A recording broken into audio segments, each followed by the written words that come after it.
ज़ाविया बुराक से मैं हूं आपका मेज़बान बाबर अली। डॉक्टर साहब, एक बड़ा अहम मसला है। एक औरत की शादी होती है और शादी के बाद वो वफ़ात पा जाती है या फिर दूसरी सूरत उसको तलाक हो जाती है, तो औरत का जो जहेज़ का सामान है, जो ज़ेवरात हैं, क्या उसका खामद जो है वो उसको सेल कर सकता है, यानी कि उसको बेच सकता है या उसको इस्तेमाल कर सकता है? तो शरई अहकाम क्या है इसके बारे में? औरत के मेके वाले जो जहेज़ देते हैं जी। वो खालिस औरत की मलकियत होता है, वो औरत के साथ ही ख़ास होता है। जी। ज़ेवर हो या जहेज़ का दूसरा साजो सामान हो। जी।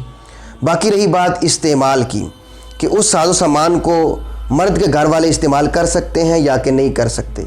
मर्द और औरत के दरमियान इंबिसात होता है, यानी एक कुशादगी का माहौल होता है, तो मियाँ बीवी एक दूसरे के साजो सामान को इस्तेमाल करते रहते हैं। मर्द के वालदैन यानी वो औरत है उसके सास ससुर, वो भी इस्तेमाल करते रहते हैं जहेज़ की अशिया को।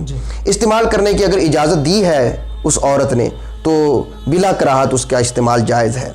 रही बात बेचने की, खामद उस औरत की इजाज़त के बग़ैर उस ज़ेवर को या जहेज़ के साजो सामान को नहीं बेच सकता। हमारे यहाँ ये होता है कि खामद को ज़रूरत पेश आई, बीवी का ज़ेवर उठा के बेच दिया। बीवी का ज़ेवर उसकी इजाज़त के बगैर नहीं बेचा जा सकता, क्योंकि उसको मुकम्मल मालिकाना हुकूक दे दिए गए हैं। हत्ता कि बीवी के वालदैन भी उस ज़ेवर के अंदर या उस जहेज़ के पैसे के अंदर, जहेज़ का जो साजो सामान है उसके अंदर तसर्रुफ़ नहीं कर सकते। अब रही बात कि औरत को तलाक हो गई है या फिर औरत फौत हो गई है। औरत के फौत होने के बाद मर्द के वोरासा औरत के साजो सामान को नहीं बांट सकते आपस में, औरत के वोरासा बांटेंगे। औरत के जो भी वोरासा वारिस बन रहे हैं वो उस जहेज़ के और साजो सामान के मालिक होंगे।